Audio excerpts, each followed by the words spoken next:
students को मेरा नमस्कार। I am Nimesh Dabral, welcome you all to ASET classes and I hope you are all doing great। तो चलिए, हमने real numbers की लास्ट क्लास में किया था। हमने समझा था कि हमारा यूक्लिड्स डिवीजन लेमा क्या होता है, उससे हमने कुछ एग्जांपल्स भी किए थे और फिर हमने एक्सरसाइज 1.1 के पहले शायद 2 क्वेश्चन ही किए थे। अब हमें करना है हमारा थर्ड क्वेश्चन क्या बोल रहा है कि an army contingent of 1616 members, क्या कि जो कि मैंने यहाँ पे लिखा हुआ है कि an army contingent of 1616 members is to march behind an army band of 32 members in a parade. The two groups are to march in the same number of columns. What is the maximum number of columns in which they can march? ठीक है, तो ऐसे questions मैंने आपको बताया था कि जब भी आपको दो चीजों को इक्वली डिवाइड करना होता है तब हम क्या लेते हैं, तब हम करते हैं दोनों उनके नंबर्स का HCF। ठीक है, और जब भी कोई दो चीजों को कन्वर्ज करवाना पड़ता है, ठीक है, तो हम क्या करते हैं, उनका LCM लेते हैं। तो यहाँ पे भी क्या करेंगे, हम जो हमारे number of members of army contingent और जो बैंड के मेंबर्स हैं उन सबको क्या करेंगे, हम उनका LCM लेंगे। तो यहाँ पे number of members in army contingent 616 and number of members in the band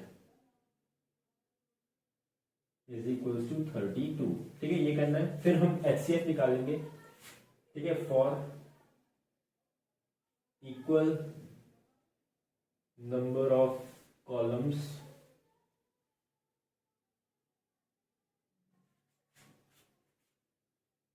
तो हम क्या करेंगे, यहाँ पे we'll find the HCF of both the numbers। ठीक है, तो HCF फाइंड करेंगे। तो HCF फाइंड करने के लिए आपको पता है बाय यूक्लिड्स डिवीजन एल्गोरिथम। ठीक है, इसको यूक्लिड्स डिवीजन एल्गोरिथम बोलते हैं जब हम इसे प्रैक्टिकली हम अपने HCF वगैरह निकालने में लगाते हैं, और वैसे यूक्लिड्स डिवीजन लेमा बोलते हैं जब उसको स्टेटमेंट की तरह यूज किया जाता है। ठीक है, तो अब देखते हैं यहाँ पे हम 616 को हम लेंगे क्या, हमारा डिविजन, और उसके बाद फिर 32 को हम लेंगे डिवाइजर। फिर देखेंगे 32 से कितने टाइम्स डिवाइड हो रहा है। तो अगर हम देखा जाए तो 32 616, तो 32 1 जा 32। ठीक है, फिर ये हो जाएगा हमारा 9 और ये हो जाएगा हमारा 2। ठीक है, उसके बाद ये आ जाएगा 6। अब 32 से अगर इसको डिवाइड करें तो ये आएगा कुछ 9 जा। ठीक है, 9 जा आ जाएगा 18, 1 9 3 जा 27 28 288 आ रहा है, तो बहुत अच्छा आ रहा है ये। तो 19 जा तो 288, तो यहां से आपका आ जाएगा 6 और ये 8 बचेगा सिर्फ, तो रिमाइंडर हमारा आ गया है 8। तो यहाँ पे आएगा 32 इंटू 19 प्लस 8 हमारा क्या होता है, 616 के बराबर होता है।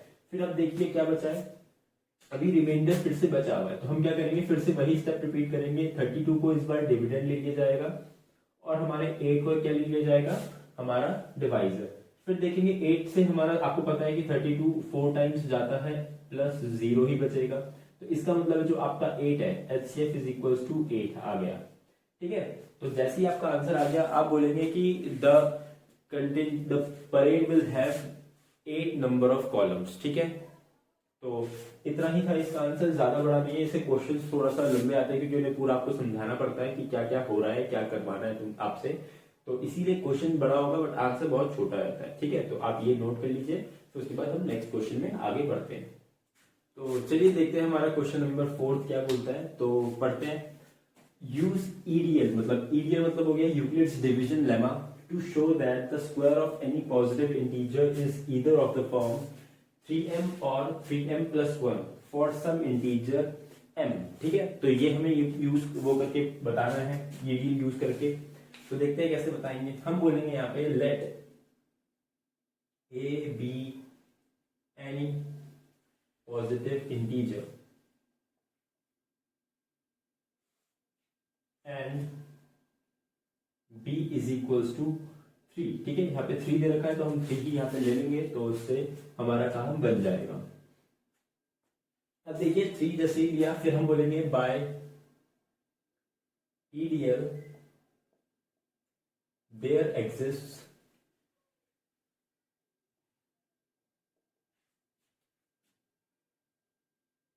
unique integers Q and R such that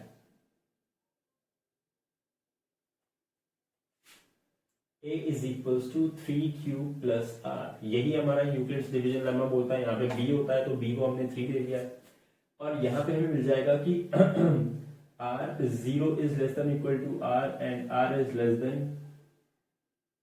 3, क्योंकि B से छोटा होना चाहिए R, तो यहाँ पे हमारा B है 3, इसीलिए हमारा R भी 3 से छोटा होगा। तो फ्रॉम, इसको हम फर्स्ट इक्वेशन ले लेंगे तो क्या आएगा, from one we have R is equals to 0, 1 and 2। यही 3 वैल्यूज हम R की पुट कर सकते हैं, इनके अलावा कोई भी पुट नहीं कर सकते। फिर हम बोलेंगे put R is equals to 0 in 1। ठीक है, R is equals to 0 in 1 करेंगे तो इससे क्या होगा, देखो A is equals to आ जाएगा 3Q। ठीक है, और यही रहेगा प्लस 0 तो 0 ही रहेगा। अब उसने बोला है कि हमें square of any positive integer दिखाना है, तो square of any positive integer पे हम इसको स्क्वायर कर देंगे तो ये आ जाएगा a square is equals to 9q square. ठीक है, ये भी स्क्वायर हो जाएगा। अब इसको हम ब्रेक करके ऐसा लिख सकते हैं क्या, 3 इंटू 3q स्क्वायर, कोई दिक्कत तो नहीं। ठीक है, और जैसे ही मैं इसको ऐसे लिखा तो मैं इसको 3m बना दूंगा। हमने क्या कर दिया, यहाँ पे 3q स्क्वायर क्या है, एक इंटीजर है, तो उस इंटीजर को हमने मान लिया कि वो m के इक्वल है। ठीक है, तो यहां से आपकी पहली वो आ गई है, तो ये आ गया हमारा सेकेंड इक्वेशन। फिर हम बोलेंगे put r is equals to 1 in 1। ठीक है, हमने r की वैल्यू 1 रखनी है, तो यहां से आ जाएगा a is equals to 3q plus 1। ठीक है, और जैसे ही आया फिर से आप क्या करेंगे, स्क्वायरिंग कर देंगे, तो स्क्वायरिंग करके क्या आ जाएगा, ये 3q प्लस 1 का होल स्क्वायर। अब ये स्क्वायर करेंगे तो यहाँ पे a प्लस बी का होल स्क्वायर से होगा, तो a प्लस बी का होल स्क्वायर क्या होता है, a square plus b square plus 2ab, तो वो उससे यहाँ पे खोल देने वाले हैं हम लोग। तो ये हो जाएगा 9q स्क्वायर, क्योंकि 3q का स्क्वायर हो यही होगा, प्लस 1 प्लस 3 2 6 6q।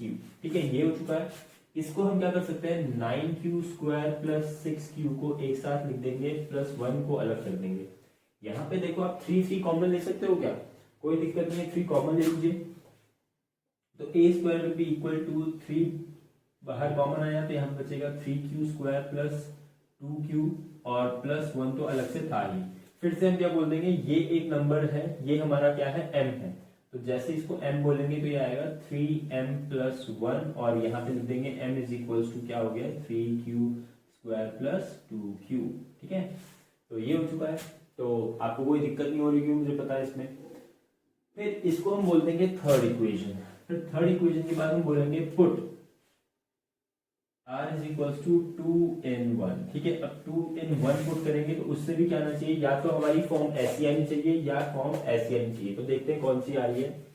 तो यहाँ पे जैसे करेंगे a is equals to 3q plus 2, तो यहाँ से आ जाएगा a square is equals to 3q plus 2 का होल स्क्वायर, और जैसे ये हुआ तो ये आएगा a square is equals to 9q square plus ये हो जाएगा 4 प्लस 3 2 6 6 2 12q, ये हो गया। और जैसे ये हुआ हम इस पे क्या कर देंगे, इसको इधर ले आएंगे तो ये आ जाएगा 9q स्क्वायर प्लस 12q। और देखिए हम 4 को ब्रेक करके 3 प्लस 1 कर सकते हैं क्या, है ना, कोई लिखने में दिक्कत तो है नहीं, क्योंकि मैथमेटिकली वो करेक्ट होगा, 3 प्लस 1 4 ही होता है एट द एंड। ठीक है, तो यहाँ पे हम क्या कर देंगे, 3 वो ले लेंगे ब्रेक करके और 1 को अलग। अब देखो यहाँ पे 3 कॉमन आ रहा है, तो कॉमन ले लो, तो a square is equal to आ जाएगा 3 बाहर, तो ये 3q square plus 4q plus 1 whole plus 1। तो ये हुआ जैसे ही, फिर आप इस चीज को क्या लिख देंगे, m, तो ये आ जाएगा 3m प्लस 1, और ब्रैकेट के अंदर लिख देना कि m इज इक्वल्स टू है हमारा 3q² प्लस 4q प्लस 1, क्योंकि एट द एंड ये भी तो एक इंटीजर ही बनना है, q की कोई भी वैल्यू रखोगे तो वो इंटीजर ही तो आएगा, इसीलिए हमारा ये हो गया।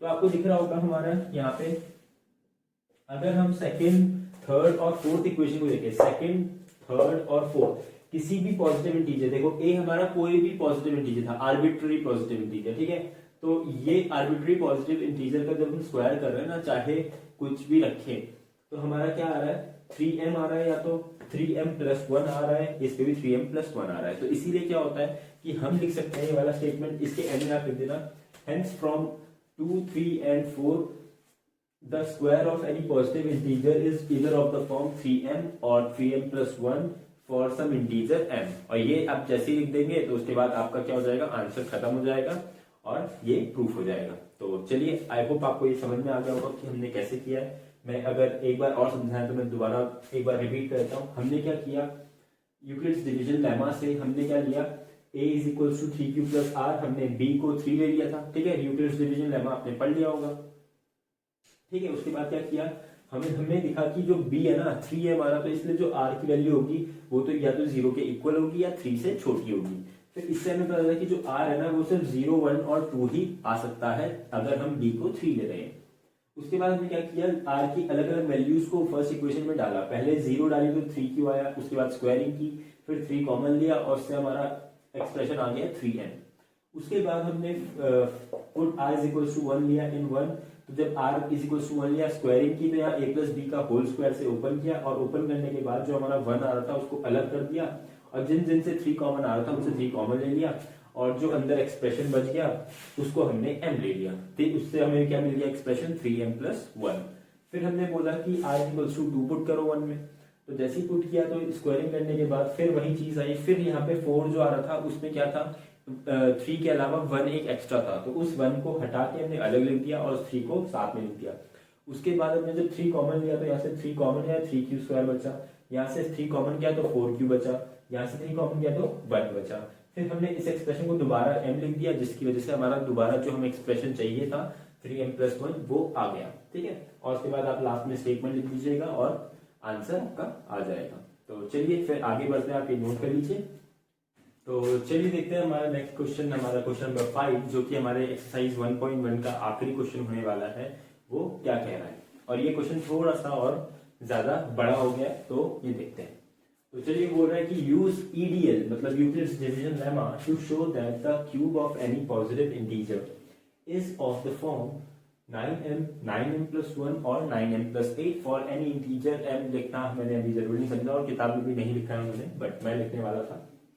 तो चलिए ये करने के लिए देखो, आप सोच रहे होंगे कि हम लेंगे हमारा जो b है वो 9 लेंगे, बट इसमें 9 नहीं लेना है। अगर आप 9 लेंगे तो ये जो आंसर होगा वो आपका बहुत ज्यादा बड़ा बन जाएगा, क्योंकि आपको अगर b 9 लेना होगा तो फिर r आपको क्या क्या करना पड़ेगा, 0, 1, 2, 3, 4, 5, 6, 7, 8, ठीक है, 8 तक आपको सारे 9 r की वैल्यूज को कंसिडर करना पड़ेगा, इक्वेशन में पुट करना पड़ेगा, सॉल्व करना पड़ेगा, और उसको किसी इन तीनों में से किसी एक फॉर्म में लाना पड़ेगा, और वो हो जाएगा काम बहुत ही लंबा। तो हम इस काम से बचने के लिए हम देखते हैं कि ऐसा कौन सा नंबर है जिसके क्यूब में 9 भी आ जाता है कॉमन, और हमारा काम भी बन जाए। तो ऐसा नंबर है हमारा नंबर 3, ठीक है। नंबर 3 को क्या करते हैं, जब क्यूब करते हैं तो 27 आता है, 27 में से हम इजीली क्या कर सकते हैं, 9 को सेपरेट कर सकते हैं और बचेगा 3 अंदर, ठीक है। तो इसीलिए हम क्या करेंगे, इसमें दोबारा हम b जो है ना उसको 3 ले लेंगे, सॉरी। तो हम बोलेंगे बाय यूक्लिड्स डिवीजन लेमा नहीं, हम बोलेंगे पहले तो let a be a positive integer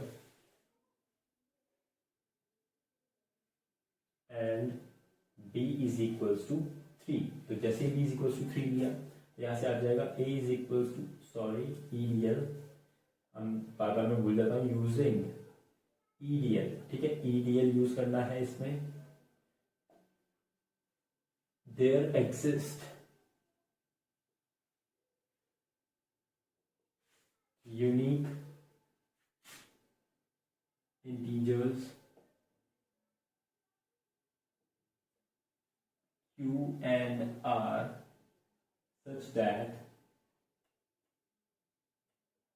such that a is equals to 3q plus r होगा, जहां पे r होगा 0 से के बीच और 3 के बीच। तो हम इसको बोल देंगे फिर से हमारी फर्स्ट इक्वेशन। और जैसे ये फर्स्ट इक्वेशन है, आपको पता है क्या लिखना है, from 1 we get r is equals to 0, 1 and 2। तो जैसे हमने 0, 1 एंड 2 लिया तो हम बोलेंगे put r is equals to 0 in 1। तो r is equals to 0 in 1 जैसे ही पुट किया तो यहाँ से आ जाएगा a is equals to 3q plus 0।